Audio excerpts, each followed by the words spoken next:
Hi guys, आपका स्वागत है हमारी चैनल अनटोल्ड स्टोरीज़ पे। तो आज की कहानी है दो प्यार के पक्षियों के बारे में जिनको अपना प्यार मुकम्मल करते करते अपनी जान भी गंवा देनी पड़ती है। आखिर क्यों और कैसे, आज की कहानी में हमें यही जानना है। तो फिल्म का नाम है लैला मजनू और बिना किसी देरी के शुरू करते हैं। नाउ कहानी की शुरुआत होती है और हम देख पाते हैं लैला को। लैला अभी नींद से उठी है। उसने एक बहुत ही सुंदर ख्वाब देखा था जिसमें वो एक राजकुमारी थी, पर उसके प्रिंस चार्मिंग की जगह एक भालू है। अरे बाप रे! और इसी के साथ उसकी आंख खुल जाती है। यहाँ पे हमें लैला के बारे में जानना पड़ता है कि लैला निहायती छिछोरी किस्म की लड़की है, यानी कि उसे अपनी खूबसूरती पे घमंड है और बहुत सारे लड़के उस पर लाइन मारते हैं जिसको वो बहुत ही ज़्यादा एंजॉय करती है। और उसके फ्रेंड्स में भी वो बहुत ज़्यादा फ्लेक्स करती है अबाउट हर ब्यूटी।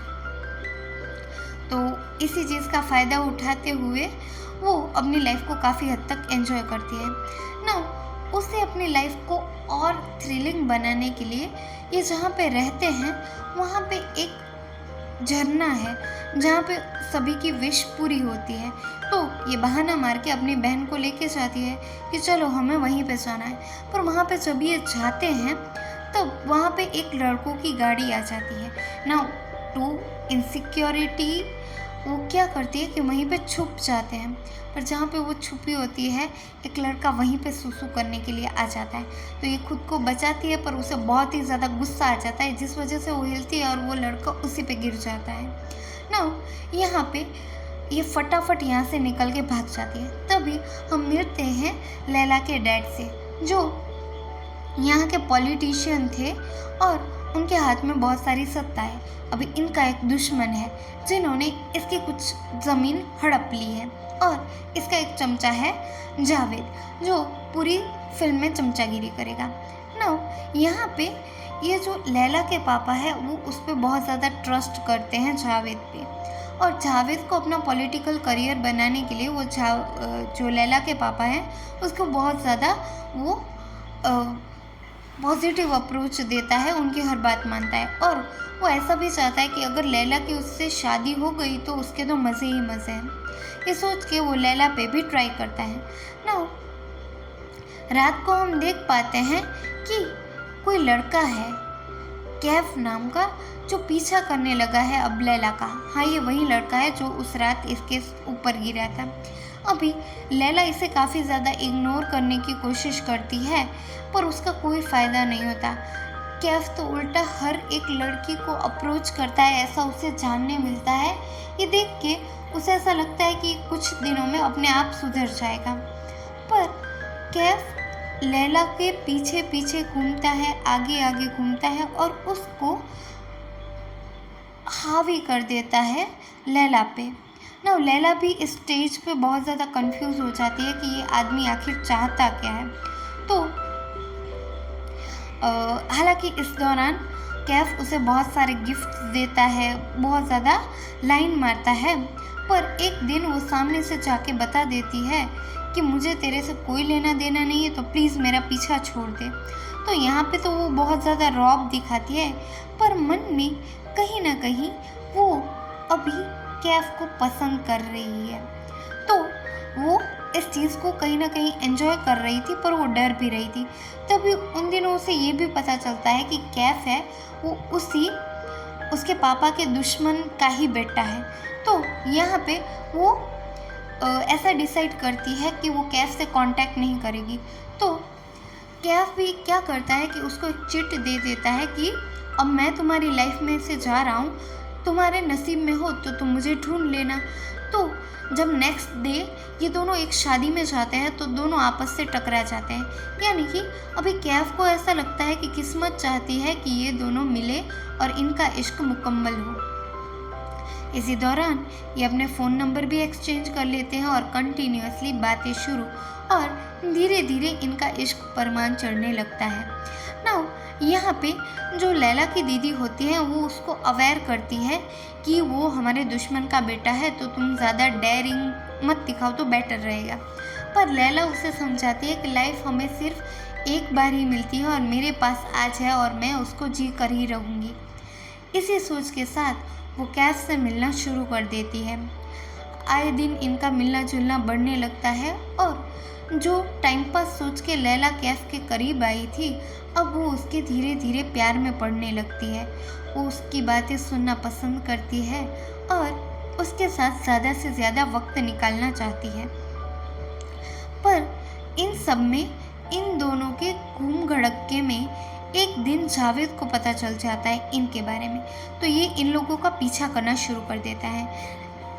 पर कैफ बीच में ही लैला को उतार के अपनी बहन को गाड़ी में बिठा देता है, जिस वजह से वो जावेद को बहुत ज़्यादा मारता है कि तूने मेरी बहन पे गंदी नज़र डाली, एसेक्ट्रा एसेक्ट्रा, ऐसे करके वो सिचुएशन को रिवर्स कर देता है। नाउ यहाँ पे जावेद की चमचागिरी से लैला के डैड उस पर शक करने लगते हैं, तो वो उसको कसम खिलवाते हैं कि तेरा उससे कोई लेना देना नहीं है ना।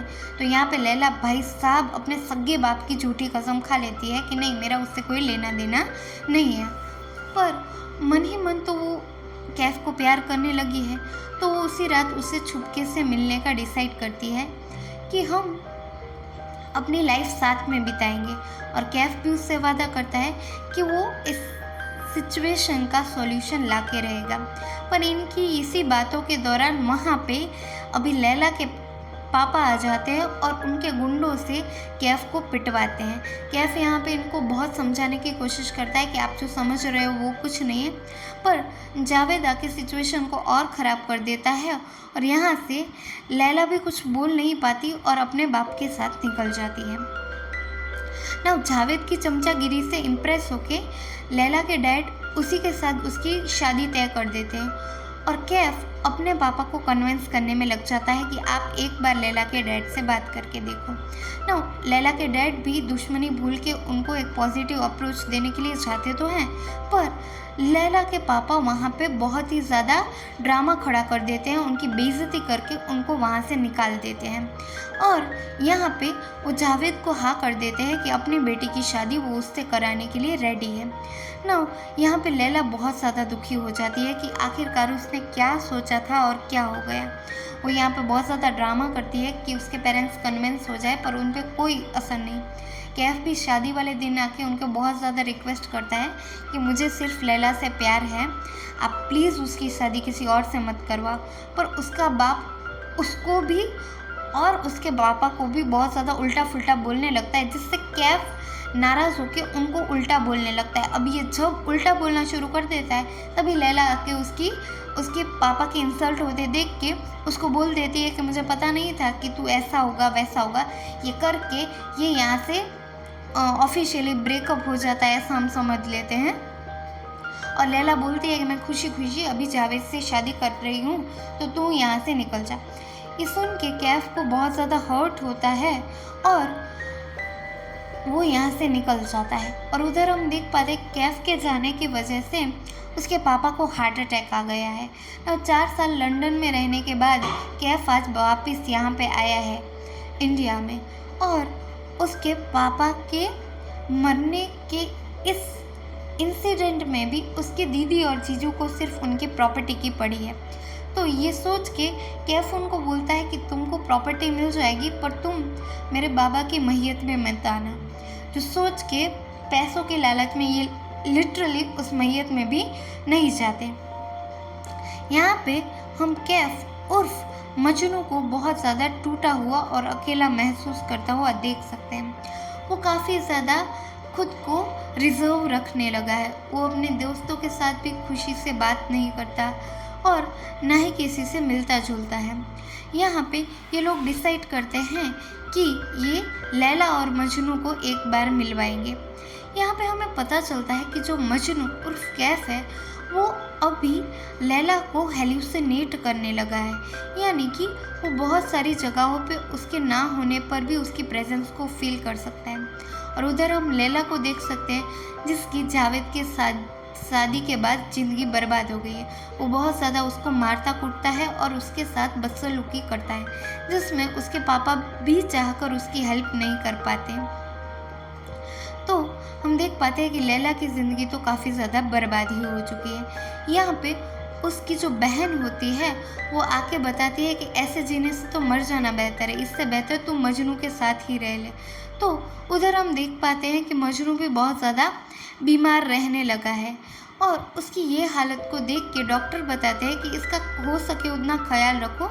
तो इसी बिहाफ पे ये फाइनली लैला और मजनू को मिलाने की कोशिश करते हैं। हालांकि मजनू यहाँ पे बहुत ज़्यादा प्रिपेयर होके आता है कि वो लैला को खुश करेगा और फाइनली अभी वो साथ में होंगे। लैला भी यहाँ पे रेडी होके निकलने ही वाली होती है और मजनू जब उसको देखता है तो उसको देखते ही वो बेहोश हो जाता है। वो तो ऐसा सोच रही थी कि मजनू लंदन जाने के बाद बदल चुका होता है, पर वो तो उसके प्यार में इतना पागल है कि उसकी एक झलक पाते ही वो अपना आपा खो बैठा है। अभी यहाँ पे उसकी बहन उसे समझाती है कि उसको दूसरों की परवाह नहीं करनी चाहिए, उसको मजनू के साथ ही जाना चाहिए। जो सुन के मजनू भी बहुत ज़्यादा खुश हो जाता है, पर यहाँ पे जावेद को ये सब पता चल जाता है कि लैला उसका घर छोड़ के जाने वाली है, तो ये उसके साथ मार कुटाई शुरू कर देता है। तो ये सब देख के लैला बहुत ज़्यादा गुस्से में आ जाती है और वो बोल देती है, पहले तो मैं शांति से जाने वाली थी, पर अब मैं तेरी इज्जत के टुकड़े टुकड़े करके ही जाऊंगी।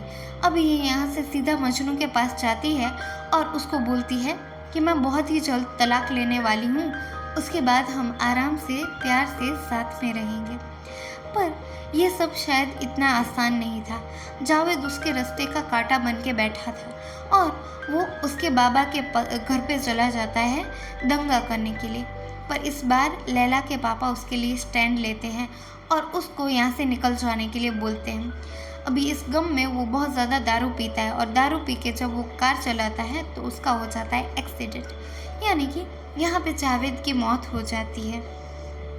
और यही जानकारी मजनू को भी मिलती है कि अभी लैला का हस्बैंड इस दुनिया में नहीं रहा, जो जान के वो काफ़ी हद तक खुश होता है कि शायद अब इनका मिलना आसान होगा।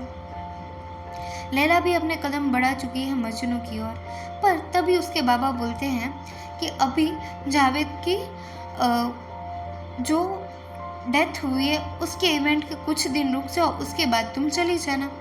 तो यही बात लैला मजनू को बताने चाहती है, पर मजनू ये सुन के हंसने लगता है। वो अंदर से टूट चुका है, थक चुका है उसका इंतज़ार करते हुए। आखिर कब तक वो वेट करेगा उसका? शायद वो उसे कभी मिलने वाली नहीं, या वो हमेशा उसी के साथ है। अभी ये यहाँ से दूर निकल जाता है कि जब तक उसका वेट करना है तब तक वो उसके सामने रहेगा तो वो खुद को कंट्रोल नहीं कर पाएगा। तो यहाँ से दूर एक पहाड़ियों के वाली जगह पे वो बैठा हुआ है। वहाँ पे वो अचानक ही ज़ोर ज़ोर से हंसने लगता है, रोने लगता है, ठहाके लगाने लगता है। तभी उसको अपनी आंखों के सामने लैला दिखने लगती है। वो लैला से खूब बातें करता है, खुश रहता है और उसका दोस्त ये सब जान के बहुत ही ज़्यादा टूटने लगता है कि अब इसकी जो मेंटल कंडीशन है वो बहुत ज़्यादा ख़राब होने लगती है। गांव वाले भी मजनू को इस तरह से देख के उसका बहुत ज़्यादा मजाक बनाते हैं, उसकी इंसल्ट करते हैं, पर मजनू तो इन सभी से बेखबर है कि लैला उसके साथ नहीं। उसे तो हरदम ऐसा ही लगता है कि वो लैला उसके साथ है, उसके पास है, उसी की तो है। ये लोग उसे समझ नहीं पाएंगे। मजनू की बदतर से बदतर हालत देख के उसका फ्रेंड डिसाइड करता है कि वो लैला को जल्द से जल्द लेके आएगा, पर मजनू उसे बताता है कि लैला तो उसके साथ ही है, उसके पास है, कहाँ उससे दूर है जो उसे लेके आएगा ना। यहाँ पे उसका दोस्त उसे समझाने की बहुत ज़्यादा कोशिश करता है, जिसका मजनू पे कोई असर नहीं। वो तो आवारों की तरह भटक रहा है और हर जगह उसकी लैला उसके साथ है और वो बातें करता जाता है। यहाँ से वो बातें करते करते कुछ लोगों के सामने जा पहुँचता है जहाँ पे वो इबादत कर रहे होते हैं। अभी वो ज़ोर ज़ोर से लैला से बात करता है, जो देख के उन लोगों को उस पर गुस्सा आता है। तो वो बताता है कि जैसे कि आप अपने महबूब से बात कर रहे हैं, मैं भी अपने महबूब से बात कर रहा हूँ। अभी इन लोगों को ऐसा लगता है कि ये इनकी इबादत का मजाक बनाता है। ये सोच के वो उससे पत्थर मारने लगते हैं, पर पत्थर खा कर भी मजनू हंसता है, रोता है और ऐसे ही वहाँ से निकल जाता है। दूर कहीं जंगलों में फिर से उसे अपना प्यार, अपना इश्क, अपनी लैला दिखती है, जो उसके पास ही है, हंसकर उसको अपने गले लगाने को बोलती है, जो देख के मजनू बहुत ज़्यादा खुश हो जाता है और उसको अपनी बाहों में भर लेता है। और हम देख पाते हैं कि उसकी ये हालत देख के उसका फ्रेंड बहुत ज़्यादा नर्वस हो गया है कि आखिरकार वो कैसे इन सब चीज़ों को ठीक करेगा। तो वो डिसाइड करता है कि वो लैला से बात करेगा। लैला भी ये जान के बहुत ज़्यादा गुस्सा करती है कि आखिरकार कोई उसके साथ ऐसा सलूक कैसे कर सकता है। वो अपना खाना पीना भी छोड़ देती है। वो इसी दिन का वेट कर रही है जब वो मजनू से मिलने जाएगी। दूसरी तरफ हम मजनू को देख पाते हैं, जो अब पूरी तरह से पागल हो चुका है। वो हर सही गलत काम सिर्फ और सिर्फ लैला के लिए कर रहा है। कई बार चोरी तो कई बार लोगों की मार खाना, सिर्फ और सिर्फ अपनी लैला के लिए। और इस चीज़ का उसे ज़रा सा भी अंदाज़ा नहीं कि वो क्या कर रहा है। एक दिन लोगों की मार से वो एक गहरी खाई से नीचे झरने में गिर पड़ता है। उसकी हालत बहुत ज़्यादा ख़राब हो जाती है। नव ये देख के लैला भी अपने सब्र का बांध तोड़ देती है और आ जाती है उसके पास। और जब ये उसके पास आती है तो वो उसको देखती ही रह जाती है। तब उसका फ्रेंड बताता है कि देखो तो सही, आज कौन आया है, लैला आई है। तो वो बोलता है, इसमें क्या नया है, लैला तो हमेशा से ही मेरे पास है, हर जगह है, इधर है उधर है, हर जगह लैला तो है। और कौन है यहाँ मेरे पास, और कौन है मेरा सच्चा साथी, सिर्फ और सिर्फ लैला ही तो है ना। ये हालत देख के मजनू की लैला एकदम से टूट जाती है और उसके फ्रेंड्स भी काफ़ी ज़्यादा शॉक में आ जाते हैं कि अब मजनू अपनी मेंटल स्टेबिलिटी खो चुका है। लैला यहाँ पे कह देती है कि ज़िंदगी भले लंबी ना हो, पर इश्क मिलना हर किसी के बस की बात नहीं। मैं और मजनू ज़रूर मिलेंगे, शायद इस दुनिया में नहीं तो उस दुनिया में नहीं, पर जब मैं जाऊँ तो तुम मजनू को बताना कि मैं वहीं पे हूँ, फलक के पास। यहाँ से लैला अपने घर जाके स्लीपिंग पिल्स खा लेती है और उसी के साथ वो अपनी ज़िंदगी का सफ़र ख़त्म कर लेती है। इसको हॉस्पिटल ले जाया जाता है, पर इलाज कोई काम नहीं करता और वो अपनी जान गंवा देती है। मजनू को ये जान के भी कुछ समझ नहीं आता, तो उसका फ्रेंड ज़बरदस्ती उसको समझाने की कोशिश करता है। तो मजनू वहाँ से भागते भागते एक दूर कहीं सुनसान जगह पे आता है, जहाँ पे लैला उसको अपने करीब बुला रही थी, जो देख के वो तुरंत दौड़ता दौड़ता उसी तरफ भागता है। तभी उसका पैर एक कब्र से टकरा जाता है और ये कब्र किसी और की नहीं बल्कि लैला की थी। और इसी के साथ मजनू लैला को नीले आसमान में देखता है और खुशी खुशी अपनी जान गंवा देता है। तभी हमें पता चलता है कि लैला को बचपन में जो सपने में भालू दिखता था वो और कोई नहीं बल्कि कैफ यानी कि उसी का मजनू था। और वहीं से हमारी और लैला और मजनू की प्रेम कहानी शुरू हो गई थी। और यहाँ से जाने के बाद यानी कि इस दुनिया को छोड़ने के बाद वो तारों के शहर में अपनी ज़िंदगी प्यार से जीते हैं। आज के लिए बस इतना ही। Thanks for watching. प्यार करो।